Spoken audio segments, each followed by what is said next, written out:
Hello and welcome back to Iran Travel Guide. As you can see, it's raining, so we're going to take the opportunity here to get off the road.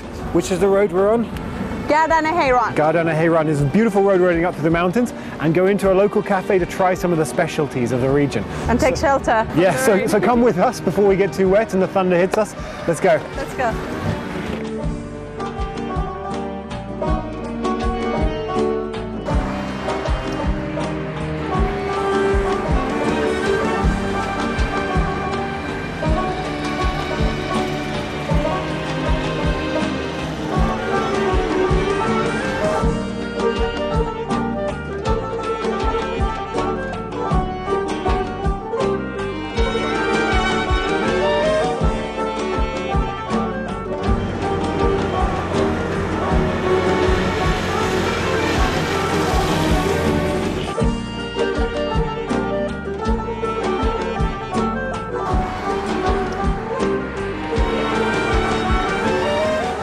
We are here with you from a cafe in the road, beautiful road of Gardan-e-Hayran. Yes, this road leads from Astara up to Ardabil. It winds its way through the valleys and the forests, eventually ending in the capital of the province, one of the biggest cities of northwest Iran.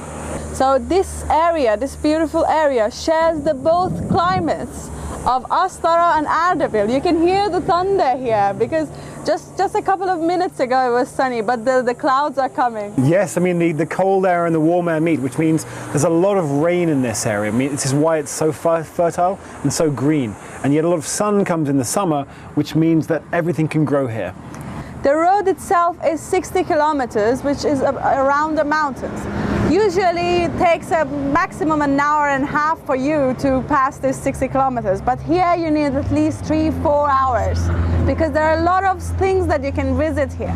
Yes, there's all sorts of accommodation, there's lots of cafes like the one we're in, restaurants, as well as a couple of cable cars which give you access to the higher points of the mountains. And the nature, of course, the nature is the most beautiful thing that you can have enjoyed here. Yes, so the region is famous for its produce, both in terms of fruit and vegetables, but also specifically meat and dairy products. And honey. And honey. Honey is, yeah, because of the mountains and because of the mountain plants and mountain flowers, honey here is very good and very fresh.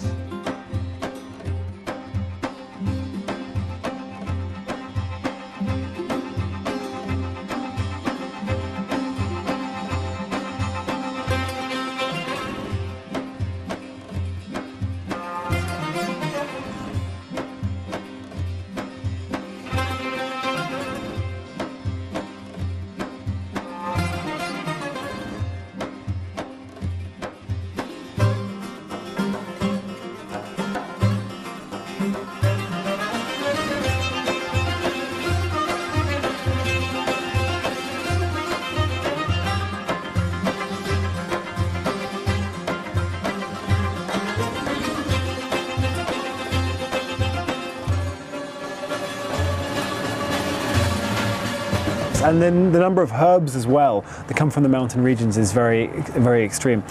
What we have in front of us is a local speciality. Can you tell us some more about it? Yeah, it is called ash. Ash in Iran, as you know, you've tried it a couple of times. In the culture of Iran, it's very important. Ash is like a soup. It's a thick soup. Yeah. But this one is a bit different because it has all the mountain herbs, as you said, and it has Dugh. Dugh is a drink, like a yogurt drink, which we add to this ash, and it's beautiful.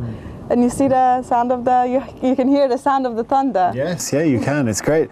But so this is a local specialty, really. I mean, there's lots of different types of ash, but the one from this area is made with the local milk and local yogurt of the animals. So, you want to try? Give it a try. Yeah, I have to tell you what you have to do. This is garlic, which is like grated garlic, and you add it to your ash first. Okay, let's do that. Yeah, just 1 spoon would be enough. Tiny bit of it. It's enough. I love garlic anyway, so it should be no problem. If you don't like garlic, you don't need to add to it. Maybe 1.5. Salt is not very good for health, so don't add salt. Or don't add too much. So you can try now. I have a garlic already. Stir it in a bit. Yeah. Ah, and it's got chickpeas in as well in the bottom here.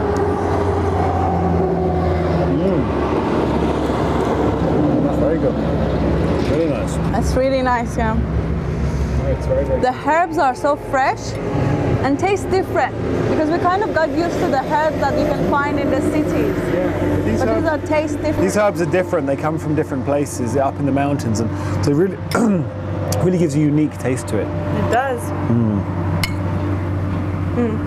We don't want to eat in front of you. Maybe you get tempted. We're going to finish this in a minute. But what you need to know about this area is just how beautiful it is, how green it is. It's amazing how many plants and trees there are, and it's really, really nice place to spend some time. So while you're traveling, stop along the way, come into this sort of area and just enjoy nature.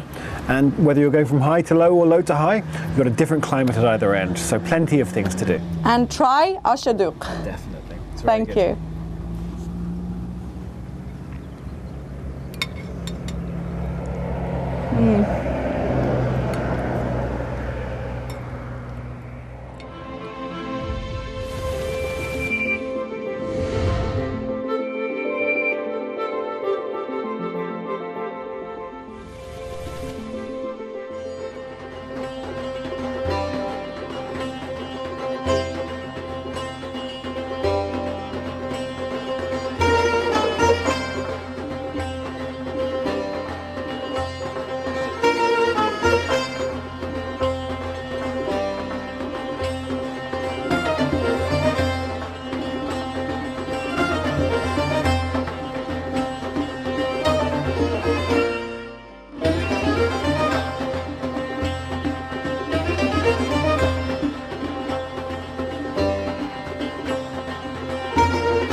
Hello, welcome back to another chapter of Iran Travel Guide. Today we have come to a wonderful place. Yes, we're here at the Nasir al-Mulk Mosque, otherwise known as the Pink Mosque, which, as you can see from this shot here, we have a lot of beautiful tile work, but this courtyard which we're standing in is full of beautiful artwork. This mosque belongs to Qajar dynasty, so it's very old, and it's beautiful. And the beauty of this place is not only in the architecture, it's the art of the tiles, it's the art of the colors. It's wonderful and colorful. And we have a lot of tourists here that you can hear in the background. They're here also to see this beautiful place. And anything else, or you want to go and... The most famous thing about this mosque is how it was built to catch the sunlight. The sun comes at a certain angle, as we know, and it comes through some stained glass windows to give a beautiful pattern of colored light inside the mosque itself. We're going to go in there now and have a look, so please come with us. Come with us.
Welcome back with Iran Travel Guide. We are still in Shiraz, in the city of Shiraz, in the mosque, which is called the Pink Mosque, Nasir al-Mulk Mosque, one of the most beautiful places in the city. And we are here with two tourists from Slovakia. Dora and Thomas. Thank you very much. Thanks for your time and welcome to Iran. Thank you. So, Are you having a good day today so far? Very nice. What have you been seeing so far in Shiraz? In Shiraz, we've seen almost everything. We start with the tombs of Hafez, Sadi, tombs of Kaju. Great. Then we still have Akil Mosque and Arabi Karim Khan. Now we're here and going to Naranjistan. Very good. So what sort of things are you interested in? The culture, the history? History, and we want to see Iran, how it's really like. Okay. That's the point. And how have you found it? What does it feel like for you so far? It's like paradise. Everything is here. People are so nice. Architecture is here. History is here. Everything is as it should be. what do you like the most about Iran? I find the nicest part Persepolis. I think. Persepolis? It's old cultures, and as well your town is beautiful. Sure. The tomb of Hafez and of those other poets. It's beautiful. And what is the main difference between this country and your country? Is there anything that People. People. Yeah, people are here together. In our country, everybody look for themselves. Now Right. people are in the parks. People are everywhere, sitting, talking, drinking tea. And you like that? Yes, great. And what were your expectations before you came? What did you think Iran would be like, and how is that different or the same? It's always different because in media we see another Iran, but here is the real Iran. So the difference is huge. Now this is like a very nice country, wonderful people, but in media it's not. No. So that's the point. So you wanted to see the real Iran, see the real people. Of Great. course. See the Iran, show the Iran people. So that's right. Were you worried before you came at all, or Not at all. No, not at all. Great. And you haven't faced any problems here? No. Okay.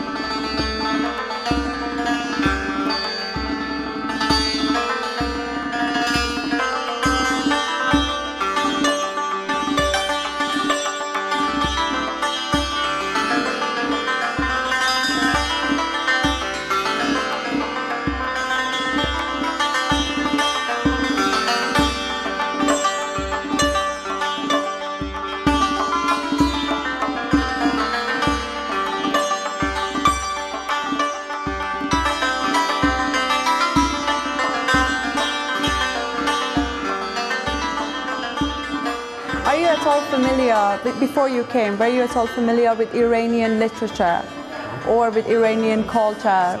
Sadi, the poets. Have you ever heard of their names? Yeah, I was in Slovakia. We have Hafez, we have Khayyam, but for example, Sadi is unknown, Kaju is unknown. So we know about history, about Alexander the Great, Persian Shahs, so we know something, but here we can learn a lot. Okay. Very good. That's great. And have you had a chance to try much Persian food as well? What have you liked the most? Do you like it at all? You like the food? No, saffron. Yeah, Iranian saffron is very famous. Saffron. And Thomas's favorite is fesenjun. Fesenjun. Oh, fesenjun is delicious. You should really try. We don't have it at home, so that's why. That's very. But you can cook it. It's very easy. Maybe you can take some of the material, some of we the know how to make it, so ingredients. that's fine. Yeah, great. You're cooking Iranian food in Slovakia. Brilliant. Okay, great. So where do you stay? In a hotel? In the hotel here. Near Arabi Karim Khan. Is it okay? Have you had any problem with the hotel? No, not Have you had any problem in the city, like security-wise, safety-wise? No. Europe is much more dangerous. So everything is fine. Okay, and do you mind if I ask your job? What do you do? I'm pharmacist. Okay, you're a pharmacist and you're a... Tour guide. Oh, tour guide. Okay, so you have a professional interest in this as well. Yes, of course. Very good. That's why I love it here. And how's your experience of the tour guides here been? How do they compare with tour guides? Yeah, how are the tourist reactions? Tourist reaction, they are surprised. Yeah, because as we talked about, expectations are absolutely different, like what we see in television and what we see here. So Sure. Great. that's great. Okay, and will you come back again to Iran? I like sometime. And will you? Of course. Okay, great. So if I could just ask you to give one message, whatever you want to say, to the people watching back home, what would you say to them about Iran? Go to Iran, you will see the real life here, so that's important. And Yes. Come to Europe to see our country, Slovakia. So we have adverts for two different countries here. After Iran, go to Slovakia. You can do a tour of both. That was a very good message. Okay, thank you so much for the time. I'm glad you're enjoying it, and really have a great rest of the trip as well. Be with us, and thank you so much. Thank you.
So hello and thanks for joining us with Iran Travel Guide.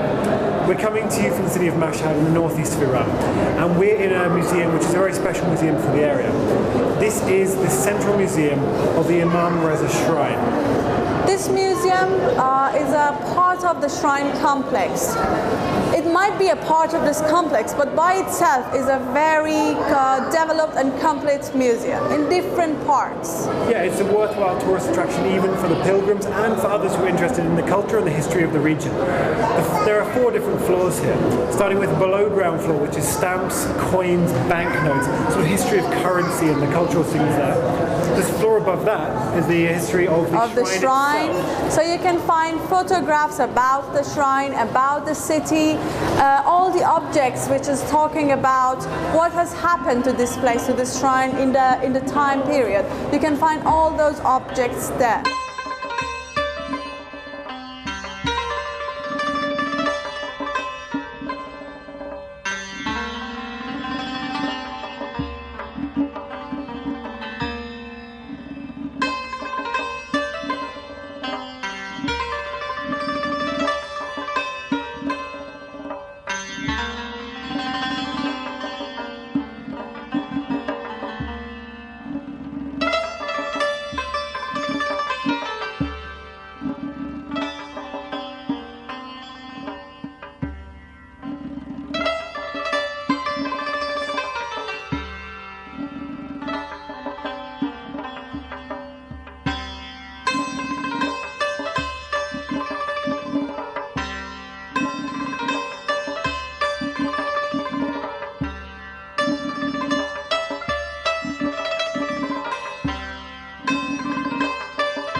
Yeah, as it's developed over time, things have been replaced and changed. We've got the old carvings, the old doors, the old things that have been there and been replaced as it's got gradually richer and more developed over time.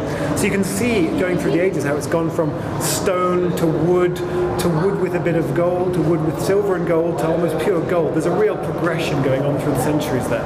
And in the next floor, and one step further, you can have a look at this beautiful collection of the sea specimens and animals and objects which are beautifully done, kept in this place, and some of them are mummies, some of them... Absolutely, it's a very unique collection. Very unique collection, and all of them, that's the point, all of them are donated. Yeah, I mean almost everything in this museum is donated, which is why it's such a fascinating mixture of collections.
up on this top floor, where we get here, is some astronomical instruments and some weapons, as well as various chinaware and other sort of household items. So a real mix of different styles. You know, there's science mixed with the military, mixed with household life, mixed with the life of the court. So this is the floor that in this part we're going to take you to have a look around. Honestly, it's not something that we can show you in a couple of minutes. To spend proper time in this complex or in this museum, you need at least a day to be able to go around all the museum and all the objects. It's like a city for itself. But in this part, we're going to take you around, have a look at this. Give you a taste of what there is. Because I mean, astronomy, as people know, is developed in various places of the world in various different times. But Iran and ancient Persia had a really strong part to play in that, didn't it? Yeah, it did. It did. We had like very famous astronomers from Iran. Some you might know, like Avicenna, or Sheikh Bahai, or Khwarazmi, or Omar Khayyam, who is also a very famous poet of this country. Yeah, it's interesting to know because he's mostly known through, in the English world at least, the translations of Fitzgerald as a poet. But in fact, in his life, his poems weren't even published. He was writing for himself. I think that's the thing about the old scientists and old people who were in this country. Yeah. They were like, you know, not only specified in one majority. They were like poets, scientists, artists. It's like a collection of all of them. We think of, say, in the European tradition, we call them the Renaissance men, people like Leonardo, people who had interest in different fields, whether it was biology and science as well as the arts. I mean, in Iran there were lots of similar people, and Khayyam is a great example of that sort of man. So I think let's make it shorter. Let's go have a look and see the details of this place. We're gonna let you stay and have a look as you wish. Thank you. Yeah. Thank you for being with us. See you later. Bye-bye.